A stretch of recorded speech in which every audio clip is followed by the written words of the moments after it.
We have two very creepy real stories that people have shared on Reddit. The first one being, this is the last time I spend the night in my truck at a gas station parking lot. I mean, I wouldn't recommend that. When you're camping, you sometimes have chance encounters. That's the fun part of camping. I'll never forget the night I don't even know what I met. Maybe you can tell me. I'd rather not. I was on my way to visit my parents, as I do every year. 16 hours one way, same on the way back. To be on the safe side, I never made the trip in one go, usually stopping overnight at a freeway service area and sleeping in my truck to save on hotel bills. That's fair. This year, the trip had started in the same way as usual. Comfortably seated with a cushion under my buttocks for comfort, snacks on the passenger seat, and a list of podcast episodes on my phone connected to my car. In short, a total blast. Road trips are just... Around 7 p.m., I pulled into the parking lot of a small gas station in a secluded spot so I could spend the night peacefully. I was sitting comfortably in the back seat, windows covered for privacy, finishing the instant noodles I'd bought at the gas station store while watching YouTube videos on my phone. The gas station had a few streetlights scattered here and there was one not too far from me whose warm light filtered through the gaps in the window covering. At some point, I must have fallen asleep. I woke up in the night. I looked up to see what had woken me up, but there was no sound outside, not even the wind. I sat it more comfortably and closed my eyes again, and that's when I heard it. Knock, knock. When I tell you, I would shit my pants immediately. Even if it was just a human, that would scare the shit out of me. Someone was knocking on the rear window right next to my head. I jerked my head up, thinking I must be hallucinating. And a few seconds later, the person knocked twice on the window again. What the hell was that? I wondered who would come knocking on the window of a car parked in a gas station parking lot so late. Hello? I finally asked. No answer at first, then a woman's voice. Do you have a light? What? Do I have a light? I'm sorry, can you repeat that? Again, the woman replied, do you have a light? There was something strange in her voice. She sounded flat, as if she were repeating a memorized text in a foreign language. I straightened up, looking out the window. I could see the woman's motionless silhouette thanks to the lamppost that stood at a distance behind her. No, I finally replied. No, sorry. Silence again. I don't like where this story's going. I got goosebumps on my legs. Do you have a light? Was this a joke? Look, I don't have a light. I've already told you. Leave me alone. I'd like to be able to sleep in peace, okay? Ask somebody else. She didn't move from where she was despite my refusal to lend her a light. What was wrong with her? Can you lend me your phone? She continued in the same emotionless voice. I don't know what she wanted from me, but I could sense that something was wrong with her. What for? I asked to see if her story would hold up. For phone. She was just repeating phone over and over in a slow, shrinking voice as if the word was coming from deep in her throat. It gave me goosebumps. Ooh, I'm not even gonna attempt to do that. Phone. And the Oscar goes to... Stop it, all right? I'm not giving you my phone right now. Get out before I call the cops. In truth, I'd already reached for my phone, only to realize that I drained the battery by falling asleep and leaving it on. Biggest mistake in every horror movie, when their phone just so happens to die. I was alone with no way of calling anyone for help. Then she started, oh God, this is terrifying. No. Then she started to bash her head against my window while continuing to repeat, phone. Grab those keys. Stop it. Hey, stop it. I screamed in panic. I turned back to the front seat to retrieve the flashlight I'd always kept in the glove compartment, returned to my seat and turned it on in the direction of the window. Nothing. She was gone. What the F?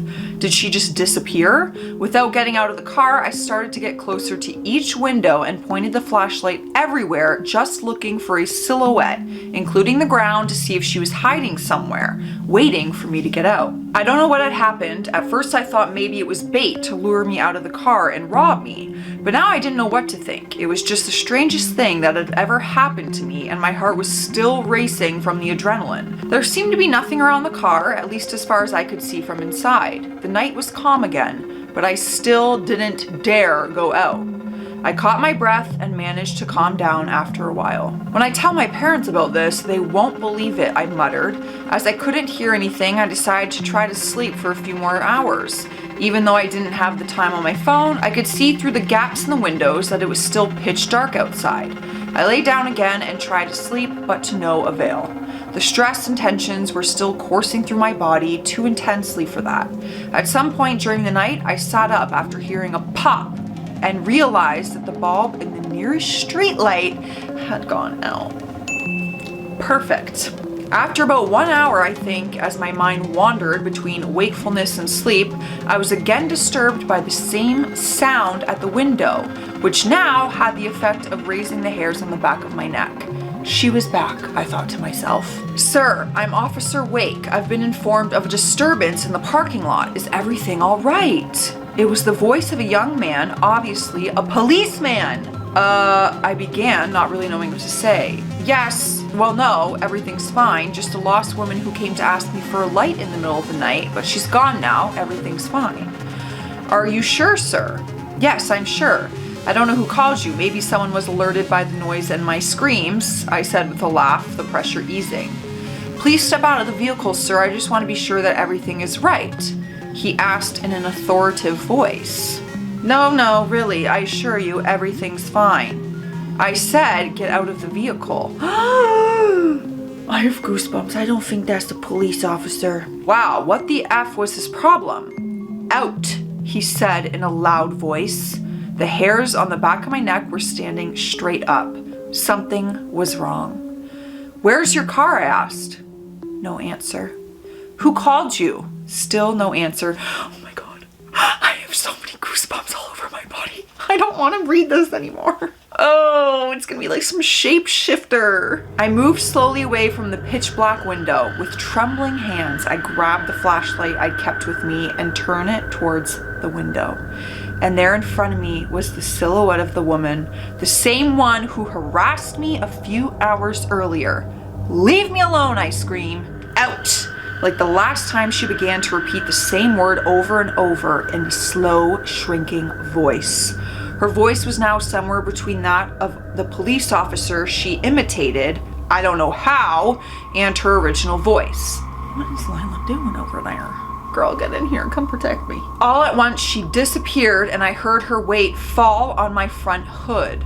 This woman, this thing, was now attacking my car. If she couldn't get me out, she was going to force her way in. I stopped thinking and lunged for the front seat. I grabbed the keys and started the engine. I still couldn't see anything in front of me because the window cover on the windscreen. So despite the fact that I didn't know what I was going to discover in front of me, I removed it. She, in quotations, that's comforting, was standing on her hands and knees on the hood, both hands on the windscreen, her forehead pressed against the glass. No, thank you. She had two pure white eyes, long, dirty black hair that reached down to her feet, and a single white dress that reached down to her ankles for all clothing. So Samara from The Ring. Her wide, inhuman smile began to spread across her face. I pressed the gas pedal. The car sped off. She was still standing on the hood, but as I zigzagged, I finally managed to knock her onto her side. I continued straight towards the parking lot exit to get back on the freeway. Behind me, I could see her silhouette running towards my car, and even over the noise of the engine, I could hear her gaunt cries. I drove for about 2 hours on the freeway. I kept thinking what had just happened and wondering who she was and what she wanted from me. I didn't have any answers, but one thing was certain. I'd had a narrow escape. Eventually, the adrenaline left my body and my intense fatigue overcame me to the point of forcing me to stop. I just survived a supernatural encounter. This was no time to die from a car accident. I pulled into a gas station parking lot. I leaned my head against the window just to rest my eyes at first, but 5 minutes later, I was fast asleep. If I'm telling you, if I hear a knock on his window again, I'm not finishing this story. I woke up at the same time as the sun. I yawned and stretched, glad to be alive after that crazy night, and definitely not able to wait to tell my friends and family. But as I walked around the car to stretch my legs after spending the night inside, I noticed something that still haunts and terrorizes me every night. My truck had accumulated a certain amount of road dust, so it was easy to leave marks just by running a finger over it. And there, right in front of my eyes, I could see that there were fingerprints all over the windows and doors, as if someone had been desperately trying to get inside while I was asleep. At first, I thought it was from the night I'd spent in the other parking lot, but then I saw them, dozens of bloody bare footprints all around my truck. I hate it. I hate everything about it. I hate everything about that. And I used to sleep in my car. I used to do that all the time when I was young. You won't catch me doing that ever now. Mainly because I watch a lot of true crime, but also this story. We need a sip of water. We need a sip of water. Take a sip of anything. You know, at this rate, take a sip of anything, but you should drink some water. Cheers. We're gonna get into the next story after I drink some water. Next story. Something is always peeking at me in the Amazon warehouse. I know you don't get paid enough for that. I never expected to get a job at an Amazon warehouse during the holidays. I wasn't even looking for work, but after being short of gift money and hearing a friend talk about the decent pay, I figured it wouldn't hurt to give it a shot. They needed seasonal help and my application was accepted almost immediately. It didn't take long to adjust to the routine, pick the items, scan them, package them, and repeat. Simple enough. But something about that warehouse. It was more than just the constant hum of machinery or the dry, sterile cardboard box-smelling air that made the place feel off. It was the way the lights flickered in certain parts of the building, like they were struggling to stay on, and the eerie, echoing silence when you ventured too far down the aisles. It was never fully quiet, but the hum seemed to settle into sort of a muffled thrum when you were working in the farthest reaches of the rows of shelves. I can only imagine how big those warehouses are. I was working the 3 to 11 shift, the shift that ensures you have no life and you're running on fumes by the end. My days blurred together. There was no time for much else but the work and the rush of getting orders out before the end of the shift. On the first night, I noticed something odd.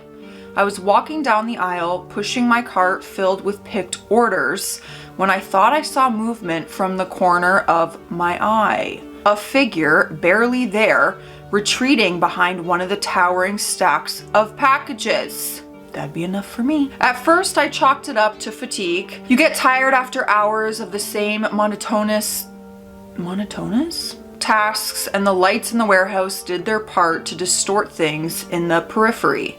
But the next time I was down that aisle, I saw it again. A figure, just out of sight, peeking around the corner of a shelf. I couldn't make out details, but it was too deliberate, too calculated, almost like it was waiting for me to come down the aisle, only to dart back just out of view. Probably just another worker, I muttered to myself. Get a grip. But as the days went by, it became harder to shake the feeling that something was following me. It wasn't just the quick glimpses of movement anymore, it was the odd, uncomfortable sensation that I was being watched. There is something that just makes your whole body cringe when you feel like you're being watched. Your senses go off, and I hate that feeling. I'd turn corners, and for a split second, I'd catch a shadow peeking around the edge of the shelving units as if it were waiting for me to come closer. The moments were brief, but they were enough to make me question myself. Was it my mind playing tricks, or was I really being watched? The warehouse was massive, and there were probably 100 other workers. At first, I thought it might be one of my coworkers playing some kind of prank. There was a sort of camaraderie that came with the hours we worked, the jokes we shared, and the occasional quiet moments between picking orders. But the people I worked with didn't strike me as the type for childish games. Besides, why would they target me? I decided to confront it. The next time I spotted the shadow, I didn't look away. I didn't pretend I hadn't seen it. Instead, I walked directly toward the spot where the figure had ducked behind a shelf. I rounded the corner with a firm step, expecting to catch someone in the act, but when I looked, the aisle was empty. All I'm picturing with this figure is that figure alien from Signs. Do you guys remember that scene in the movie from the footage when you see it first step out and you get your first look at the figure? Ugh. When I tell you I didn't sleep for a week as a child after that, I didn't sleep for a week as a child after that. I frowned, my heart pounded in my chest. As I looked at the empty spot, I heard a small skittering behind me, almost like the patter of mouse feet. When I turned around, I caught the very edge of the figure again, ducking behind a shelf. For the rest of that night, I couldn't shake the feeling of eyes on me. No matter how hard I tried to focus on the work, I couldn't help but look over my shoulder. Every time I walked down an aisle, I half expected to see someone peeking from the end, waiting and watching. But it never happened again, at least not in the open. It always happened just on the edge of my vision, almost like whatever it was adjusting their pace to match mine, to always stay in my peripheral vision. Terrifying. It was subtle, a soft scrape of feet against the concrete floors, just beyond where I could see. Sometimes I would hear breathing, shallow and almost labored, coming from the darkened aisles. I would stop, I'd listen. The noise would always stop the moment I did, as if it were waiting for me to continue moving forward. By the end of my first week, I couldn't deny it anymore. Something was in that warehouse with me. Just think of all the places you could hide in a warehouse like that too. The feeling of being followed became unbearable. My mind was on edge, my nerves shot from hours of creeping unease. I'd hear the shuffle of feet behind me, but I'd turn and no one would be there. I'd catch glimpses of movement, someone darting behind a corner, or a flicker of shadow in a dimly lit aisle. I tried telling my manager. His response was dismissive. It's just the shift hours getting to you. The building's huge. You're just working yourself up. But as the days turned into weeks, it only got worse. I mean, how do you say that to someone? 98% of people are not gonna believe you if you say that. They're gonna be like, bruh, did you have a drink before starting work? They're not gonna believe you. The strange occurrences intensified. The peeking stopped being subtle. One night, I was deep in the warehouse near the back row of shelves when I saw something, or someone, standing at the far end, clearly visible now. The figure was taller than any worker I'd ever seen, with a pale face peering out. Ooh, I just got goosebumps. From behind a shelf. I could see its eyes, wide and glassy, staring directly at me. I froze. I couldn't move. My body wouldn't respond. It was like the figure was pulling me towards it, like it had a gravitational pull I couldn't escape. Then, just as quickly as it had appeared, it vanished. The figure wasn't there anymore. No sound, no movement, just silence. That almost feels like when you're in one of those lucid dreams and you can't wake up from it. I should have run, but I couldn't make my legs move. My heart pounded in my chest and I could feel the sweat collecting on my back. Same. I could literally put it in a jar and sell it on eBay, like that one girl did a few years back. I walked away slowly, not looking back, knowing that whatever I had seen was not something I was meant to confront. The next morning, I tried to shake it off, but it was impossible. I was rattled to the point where I could barely focus on the work. I kept thinking of the eyes staring at me in the dark, the unnatural stillness in the aisle. That was the moment I realized I wasn't imagining it anymore. Something was there, and it wasn't just watching me, it was stalking me. By the end of the week, I couldn't take it anymore. I quit. My manager asked me if I would be willing to work one more shift Saturday night before I left. He had always been cool, so out of guilt, I agreed. As I trudged back into the warehouse that night, I could feel the weight of something far heavier than exhaustion. There was a quiet dread gnawing at the back of my mind, a feeling that this place didn't want me here anymore. Still, I pushed it down. I could handle it. At least that's what I told myself. The shift started uneventfully, the constant drone of forklifts and soft hum of the overhead lights mingling together like white noise. My pick list was unusually light that night, mostly small orders that didn't take long to grab. Most of the other workers were scattered across the warehouse, their figures moving like shadows between towering shelves and aisles. The place felt emptier tonight than it did before. Quiet. That's because that demon has possessed everyone else. I had to pick an item from the far end of the warehouse, one of the isolated aisles in the corner. No. Sorry to that customer, but you are not getting your package today. No thanks. Not me going back there. Part of the warehouse far from the main foot traffic, lit only by a few weak flickering lights. It wasn't that far from my usual route, but the longer I worked there, the more I noticed how different this part of the warehouse felt. It was colder, darker. The air seemed heavier somehow. I took a deep breath as I wheeled my cart toward the far aisle. Just frickin' run. The lights overhead flickered, buzzing erratically before going steady again. The aisle stretched long ahead of me, stacks of boxes lining the walls. There was nothing but the sound of my shoes scraping against the concrete and the rhythmic clicking of the scanner as I went down the row looking for the item on my list. Then I heard it. I've been waiting for this. A soft skittering sound, like nails or claws scraping against the floor. Why'd I do that to myself? My heart skipped, the hairs on the back of my neck standing at attention. It came from behind me, further down the aisle. I swung around, scanning the shadows at the far end, but saw nothing. My breath caught in my chest as I waited for another sound, but the aisle was empty, nothing. Maybe it was just a rat, I thought. The warehouse wasn't exactly pristine, and it was filled with crates and old equipment. Animals had a way of getting in. I turned back to my task, trying to shake off the chill creeping under my spine. But as I reached the end of the aisle, something felt off. The warehouse felt too quiet, too empty. The hairs on my arms stood up. Then the light above me flickered and died. Darkness. For a moment, I was still. I wouldn't be still. My legs couldn't move out. I'd be booking it out of there. Someone else can go get this item for me.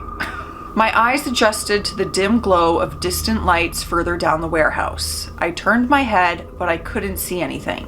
The entire aisle had gone dark in an instant. A low, cold dread pooled in my stomach. Before I could react, the next light down the aisle flickered off. Then another. The darkness was creeping closer, like the slow advance of a tide. The lights above me, each one turning off in sequence like a countdown. The darkness behind me was now eating its way toward me, consuming the aisle step by step. A cold breath ran down my spine. I turned, my chest tightening with a slow creeping terror. I couldn't see anything, but I could feel it. Something was there. That light, that light sequence is literally a scene in a horror movie. We've seen that happen many times. At the far end of the aisle, just past the flickering lights, I saw it, a figure, barely more than a silhouette against the darkened shelves, standing still. My heart pounded in my chest, every instinct screaming at me to run, but my legs wouldn't move. I stood frozen, locked in place by the impossible sight before me. The figure didn't move at first, it just stood there, watching. But I could feel its presence, the weight of it, pressing against the back of my skull like it was waiting for me to make a move. And the lights kept turning off, one after another, until I was left in darkness, save for the fading glimmer at the far end. My breath caught, the figure took a step forward, the lights closest to me flickered out. At that point, I'm yelling. I'm yelling for all my employee friends. Hey, who cut the lights? Like, No, I'm not just hanging out with this frickin' thing in that aisle. It took another step. The darkness closed in like an unstoppable wave. And then the last light above me died. I was swallowed whole by the blackness. The figure moved again, this time much closer. I could feel it, not with my eyes, but with every nerve in my body. It was there, in the shadows, just beyond my sight. The weight of its presence pressed against my skin, crawling into my bones. I couldn't take it anymore. Fear took hold of me. I dropped the package in my hand. I didn't care. I didn't care about the orders. I turned and ran. Yeah, fuck your Amazon Prime subscription. Sorry. Watch it be my order. The sound of my footsteps echoed through the aisle as I sprinted toward the exit. Behind me, the sound of footsteps followed. Not the echo of my own, but something else. Closer. Too close. I didn't dare look back, but the sound of the footsteps behind me, faster now, rushing in pursuit, told me everything I needed to know. It was there. It was following me. With each step I took, I heard the skittering sound again, closer now, the scrape of claws against the concrete, the soft thud of something too heavy to be human. I pushed myself harder, my lungs burning, my legs threatening to give out, but the footsteps were still there, and getting closer. My heart hammered against my ribs, my breath rugged and uneven as I finally reached the end of the aisle. The bright artificial lights of the main warehouse stretched ahead of me, but the footsteps were so close now I could feel the presence looming just behind. I barely dared to glance over my shoulder. A shadow moved towards me, blocking the light. I didn't think, I just ran, arms flailing, the cold terror gripping my chest. When I reached the end of the aisle, I turned a corner and the footsteps stopped. Silence fell, deafening and absolute, but the air felt different. The warehouse, once so full of mechanical hums and distant voices, was now still, silent. I stood there, panting, heart racing, waiting for something, anything to happen, but nothing did. I didn't wait to find out. I bolted for the exit. I didn't stop running until I was out of the warehouse, standing on the cold concrete parking lot, gasping for air. I never went back. No more seasonal jobs. That would have me thinking twice about ever applying at an Amazon warehouse. I'm literally sweating. Stay classy out there. Stay scared. Stay sassy, and I'll see you